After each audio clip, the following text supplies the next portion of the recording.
So shalom and welcome to Jerusalem. Shalom and welcome to the Western Wall, especially at night. I think it looks particularly beautiful at night. My name is Jewsish Silverman.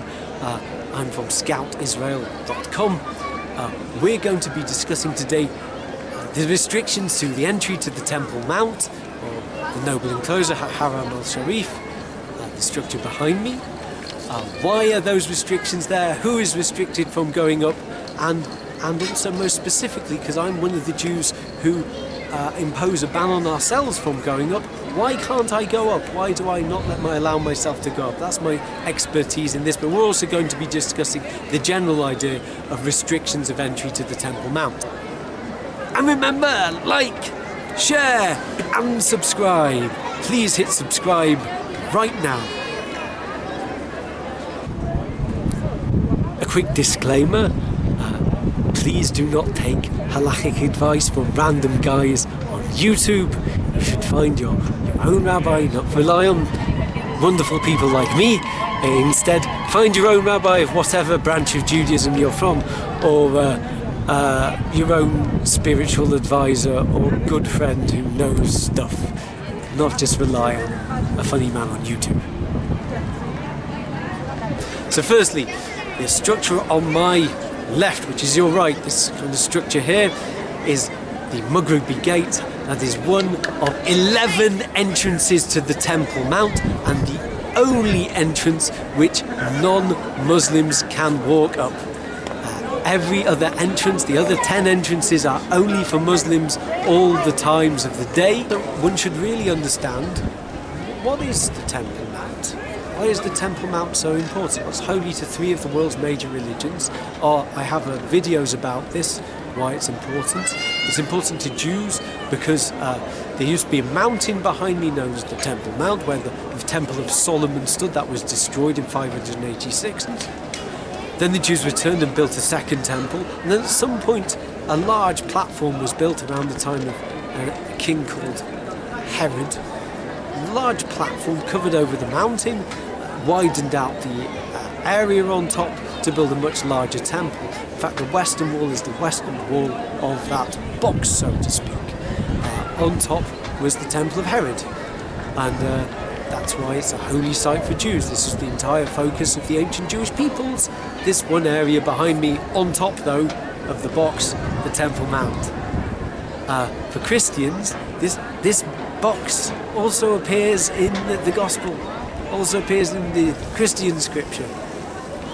It's many different stories to do with Jesus take place on the Jewish temples. It's a holy place for Christians, and it's the third holiest site for Muslims, and I'm not going to denigrate that. My job here is not to detract from anybody's religious beliefs, and it's the third holiest site in Islam, and the site of what's known as Isra, the night journey of Muhammad, where he travelled from Mecca to a place called Al-Aqsa, and rose up to heaven to receive some of the central principles of Islam.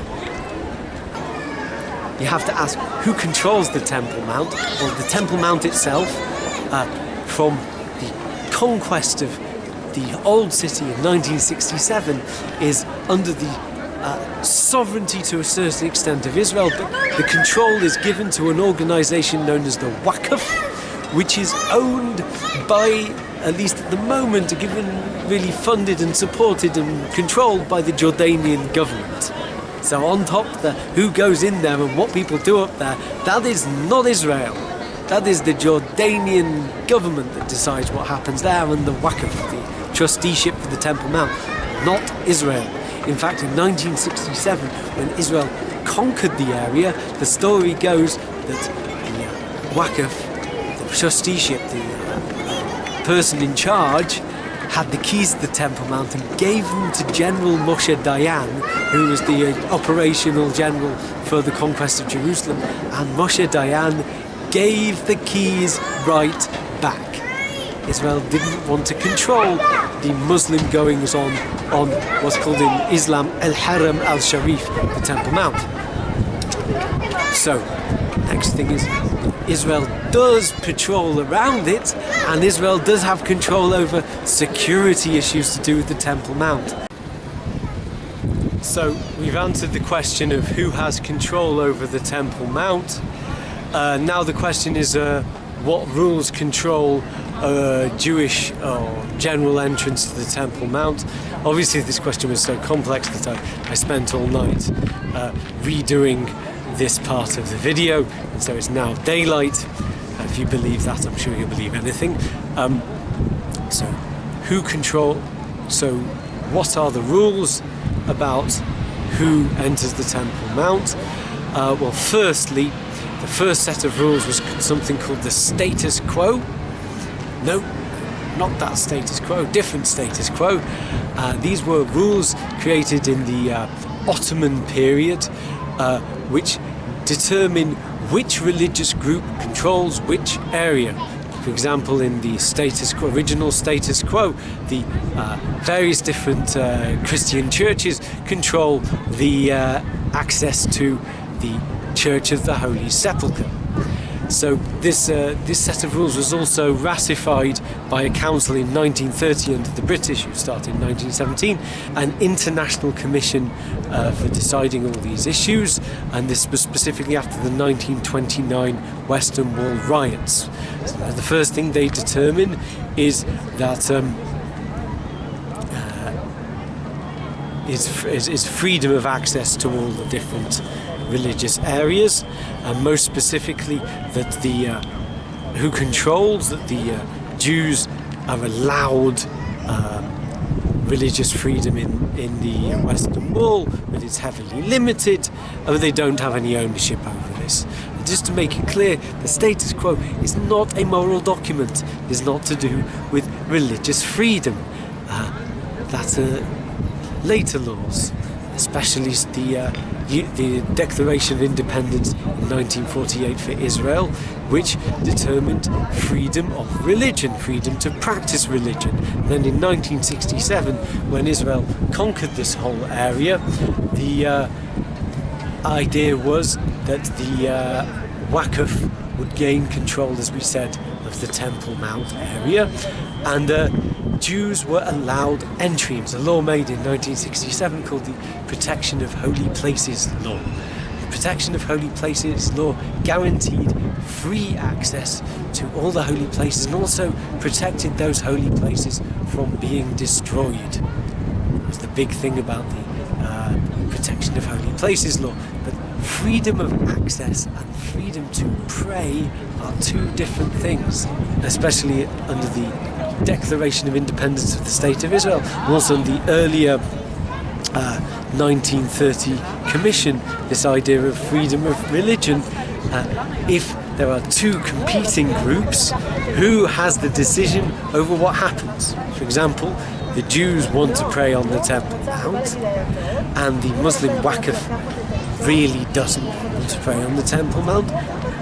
What is there to decide? So various decisions of the Supreme Court decided that the Israeli police would have what is called the balance formula. The Israeli police would decide based on public order alone what would happen on the Temple Mount, and they sided with the Waqf. So a quick controversy alert here. Of course, this video is highly controversial because we discuss in here the potential rights of Palestinians and their ability to access the Temple Mount, meaning Jews have only visitation rights. They don't have a right, at least to verbal outward prayer. They can think whatever they want in their hearts. They cannot pray on the Temple Mount. No religious paraphernalia, no scrolls of the law, no phylacteries, the black boxes that Jewish men wear every day on their arms and foreheads. Those are not allowed on the Temple Mount.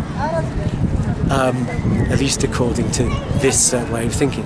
Now, so Muslims can enter the Temple Mount, and they can also pray there. Jews are only allowed to enter and visit. One thing that has been raised is that Palestinians are forbidden from entering the Temple Mount from if they're coming from Gaza or the West Bank. Now, any exit from Gaza is restricted. And is restricted to, according to a organisation supporting the rights of Palestinians to 1,000 to 1,500 Palestinians a year based on certain medical needs or various other things, but really not to enter the Temple Mount. So that will be true. You can feel free to argue about that in the comment section. Also, the West Bank is and access to Jerusalem from the West Bank is sometimes closed down based on security issues and issues of rioting, and that also feel free to argue about that in the comment section.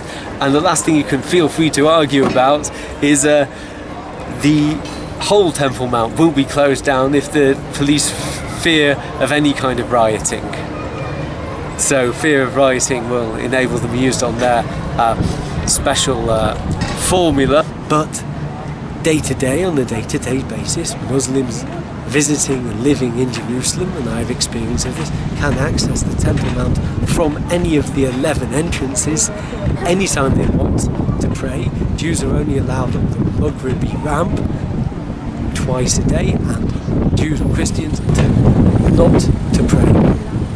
Why Jews, getting down to my particular expertise, why are Jews restricted from going up onto the Temple Mount?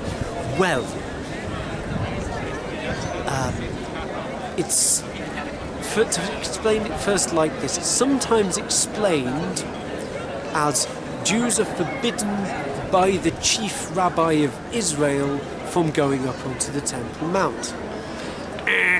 Wrong completely. Of course they're forbidden, but you have to understand a little thing about Judaism now to understand this whole concept of being forbidden to do something.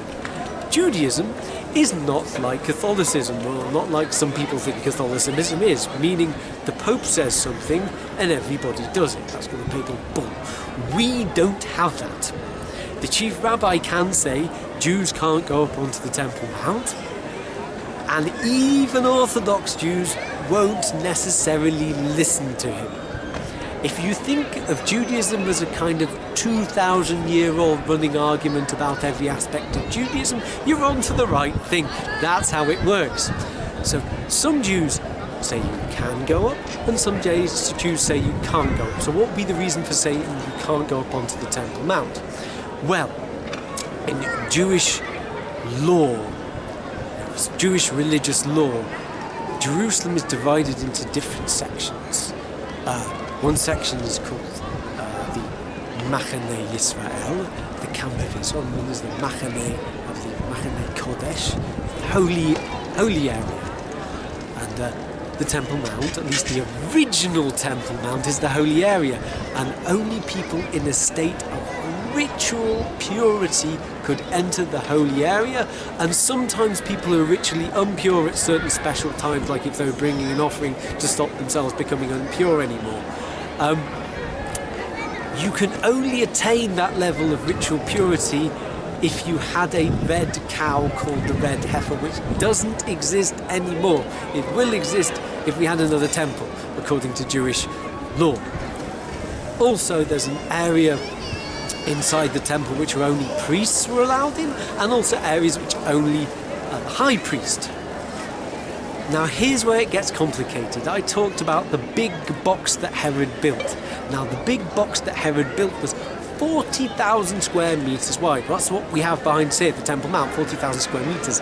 The size of the actual ritual area of the temple, 500 cubits by 500 cubits, which is nowhere, I'm not exactly sure how much that is, nowhere short near 40,000 square meters. I'm sure I'll have an explanation of how much a cubit is, and there's different opinions of how many cubits. So where on the Temple Mount was the ritual area of the temple?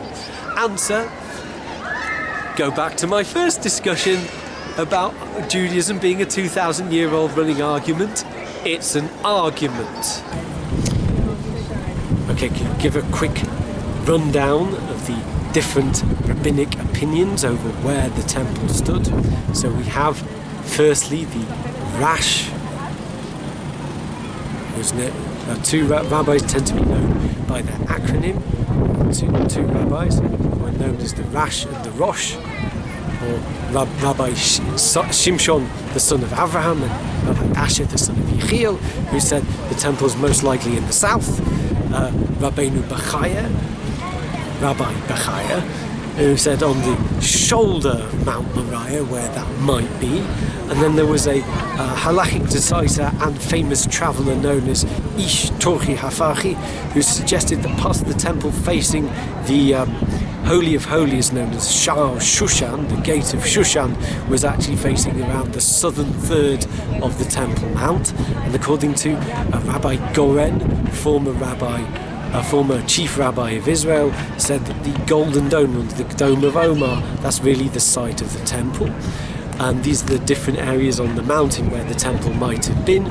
Also, the Rambam, or an acronym for Rabbi Moses, the son of Maimonides, he suggested that instead of an entire area being forbidden, really only part of the main building known as the Chayil was forbidden. So our area of the temple is there cut down even more, and that might be somewhere around the Temple Mount as well. So one of the opinions that permits entrance to the Temple Mount suggests that if you take all the areas where nobody suggests the temple might have been and plot a kind of route, then you might have an area of the temple that you could access. And some people even suggest that the decision that there was a ruling made by Rabbi Menachem Meiri and Rabbi Avram ben David, or Rabbi the son of David, known as the Ra'avad, who they had an idea that maybe the entire area had changed its status of holiness, maybe possibly allowing people to enter. And that again is a big debate as well, whether that they actually meant nobody could enter for that reason. But it's an argument. And my rabbi who I asked said that because it's an argument, there is a certain doubt of where the Temple Mount is, and therefore if there's a doubt over anything, we just exclude the whole area, and that's one opinion. It's only one opinion, but it is an important opinion, as my rabbi, not going into who he is, he received tradition from his rabbi, who received the tradition from one of the first chief rabbis of Israel, who was a rabbi called Abraham Isaac HaKohen Kook, Rabbi Cook, the founder of religious Zionism. He was a very holy man. He certainly didn't take the temple haphazardly as just a thing, as a very holy thing to him, but he forbade, especially according to this picture here, where you can see one of his official announcements, he forbade their entrance to the Temple Mount, any part of it. However, if you take all these different opinions of where the temple might be, put them on a schematic, you can build a kind of route to where the temple definitely wasn't, because we said the entire area was extended by Herod, widening out the area, meaning some parts of it were never parts of Solomon's temple and had no ritual significance. So you could potentially build a tour of all the areas which aren't to do with the temple whatsoever.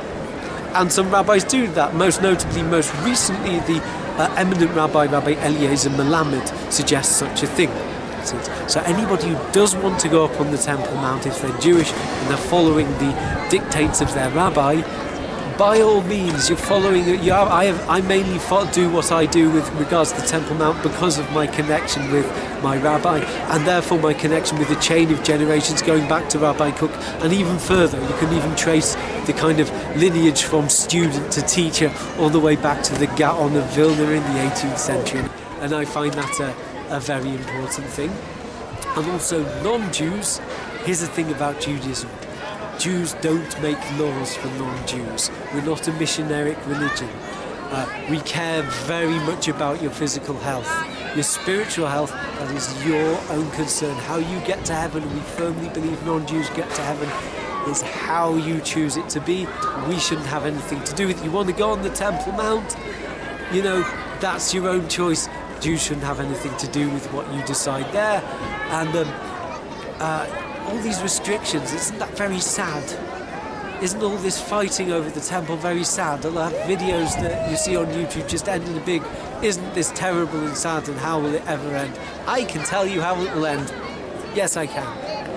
I am going up onto the Temple Mount tomorrow, because like most Jews, I fervently pray that the Messiah will come tomorrow.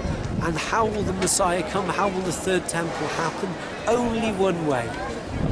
Peace. If we stop fighting each other and we stop arguing viciously and not respecting each other, then we can have a messianic age. Then we can have peace in the third temple. We don't need to destroy each other's religions. We just need to get along.